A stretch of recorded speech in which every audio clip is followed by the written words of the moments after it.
다음 주제 보겠습니다.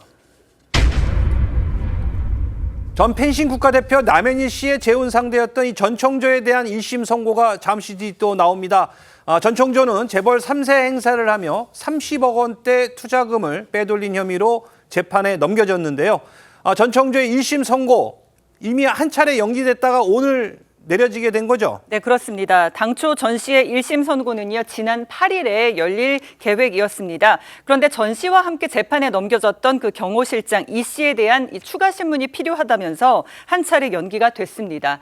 전 씨는 재벌을 자칭하면서 온라인 세미나 수강생과 지인 등 27명에게 30억 원이 넘는 돈을 편취한 혐의를 받고 있고요. 전 경호실장 이 씨는 전청조를 도와서 2억 원을 취득한 혐의를 받고 있습니다. 이렇게 피해자가 수십 명인데도 이 전청조는 그간 선처를 계속 호소했다면서요? 일단 전청조가 수사기관에서 그리고 또 재판 과정에서 계속 주장했던 것들이 있습니다.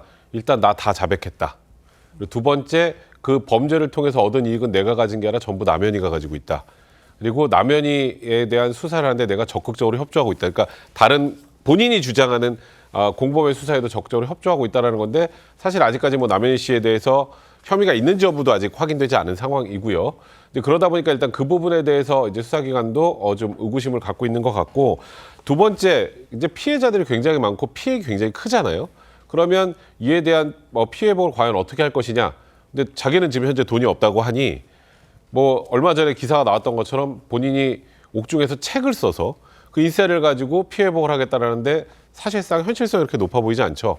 검찰도 동일하게 판단을 했고요. 그래서 지금 현재 이 선처를 바란다면서 하는 자백이나 그 위에 뭐 본인에 대한 반성이나 남현희 씨에 대한 내용, 그리고 뭐 책을 팔아서 인세로 지금 범죄 피해자들을 피해를 회복하겠다는 것들을 받아들이기 좀 어렵다는 판단으로 징역 15년을 구형했습니다. 이 전청조가 최후 진술 때는요, 이 통곡을 하면서 나는 죽어도 마땅한 사람입니다. 잘못했습니다. 이러면서 좀 반성하는 태도를 보였다고 하는데, 자, 이게 양형에 좀 영향을 줄 수 있을 거라고 보십니까? 글쎄요. 일단 양형에 영향을 주기 위해서는 이 반성이 정말 진정성 있는 진정한 반성이어야 될 것입니다. 그러나 앞서 언론을 통해 알려진 것처럼 전청조가 그 옥중 편지를 통해서 쓴 내용들을 본다면 본인이 TV에 나오는 것이 신기하다라고 얘기를 했다든가 아니면 본인이 우주 대스타가 맞다 이런 발언도 했다라고 하는데 과연 최후 진술에서 통곡을 하는 모습이 진정한 반성의 태도라고 볼 수 있을지는 좀 의문이 들 것 같고요. 그리고 더 중요한 것은 반성도 중요하겠지만 피해자들에 대한 피해 회복입니다. 그리고 피해자들로부터 진정한 용서를 받아야 될 텐데 사실 피해 회복이 전혀 이루어지지 않고 있는 상황이기 때문에 이런 부분들은 양형에서 고려되기 어려워 보입니다.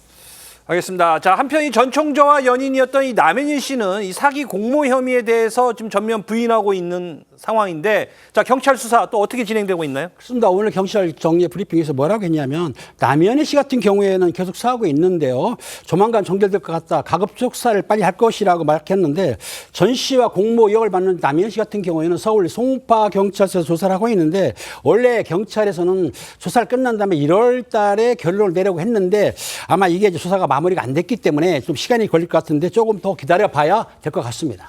알겠습니다. 이 전청조 관련해서 이 또 선거 역시 결과가 들어오면 또 바로 방송 중에도 전해드리도록 하겠습니다.